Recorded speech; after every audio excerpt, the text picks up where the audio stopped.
Howdy, everybody. It is now time for another everyday reading in order to educate ourselves on feminism. And here we have 40 things that don't actually make you close-minded. I see you, social justice warriors. I hear you, feminist killjoys. This is for those who've been constantly told by white men to just see the other side. The side you've been force-fed your whole life to be accepting of oppressive beliefs or to work together with the Trump administration. Who've been dumped for being too opinionated, who've hidden their passion for social justice around those they love. This is for the women and non-binary folks who get called stubborn for speaking their minds, the people of color called aggressive for standing up for themselves, the survivors called too sensitive when they resist victim blaming, and the disabled people called the PC police when they validate themselves. This is for the activists who get advised to become more diplomatic, more accommodating, more open to other perspectives. That isn't advice. These are merely tactics to gaslight, derail, and mansplain. There are plenty of behaviors in this world that make someone intolerant, judgmental, or closed-minded. These actions involve excluding people, kicking people while they're down, and judging people based on superficial qualities. These, on the other hand, only make you compassionate, fierce, and powerful, so don't let anyone criticize them. 1. You're not argumentative for calling out microaggressions. 2. You're not nitpicky for pointing out that word choices matter. 3. You're not bossy for demanding the same amount of attention a white man would get.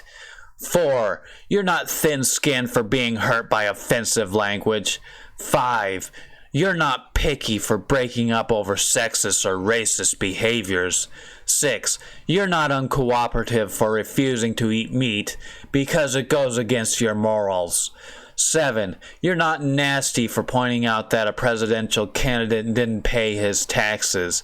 8. You're not snobby for avoiding those who compromise your mental health.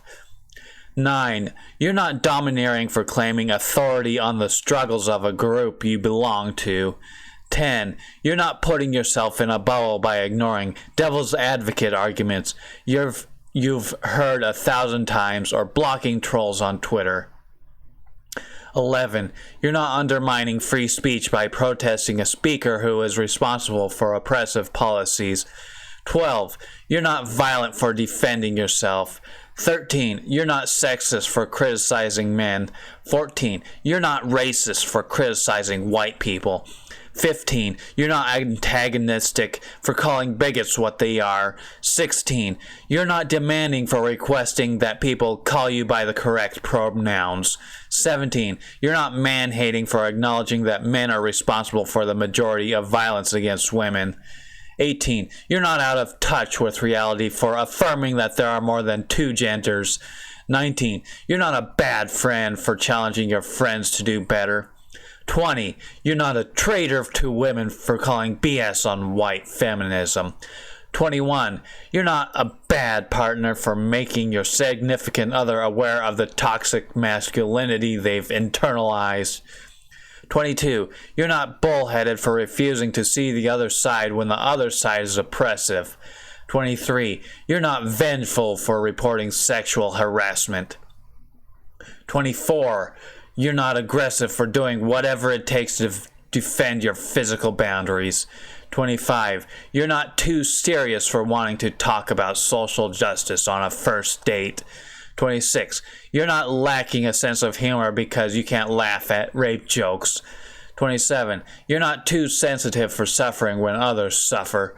28. You're not the PC police for understanding that political correctness just means not being a jerk. 29. You're not unfriendly for refusing to humor creeps who make you uncomfortable.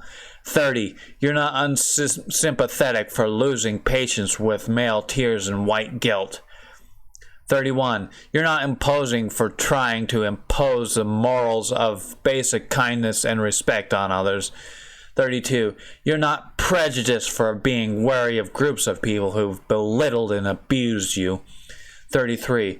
You're not dramatic for reacting angrily to words and images that objectify you.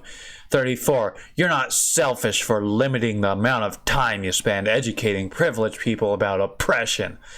35. You're not cold-hearted for ending relationships with people who treat you like an endless resource. 36. You're not ruthless for warning your social media followers about an abusive person. 37. You're not a traitor for speaking out when someone your community admires is abusive. 38. You're not judgmental for judging people based on how they treat others. 39. You're not closed-minded for disliking people who are closed-minded themselves. 40. You're not intolerant for not tolerating intolerance. These affirmations aren't offered to excuse appropriating social justice language in abusive ways or to justify bullying those who disagree with you, but marginalized people get accused of doing this when they're really not.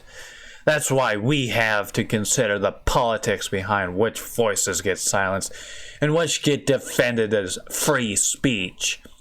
The people oppressed folks criticize love to say they're entitled to their opinion. But what about our opinions? If our opinions is that they're being oppressive, are we not entitled to it? Don't let people tell you what your motives are. You know whether you're being adversarial or compassionate. You know whether you're picking a fight or standing up for what's right. You know whether you're attacking someone or respectfully disagreeing. You know what you're fighting for, so keep fighting the good fight. Please take a quick moment to share. Thanks.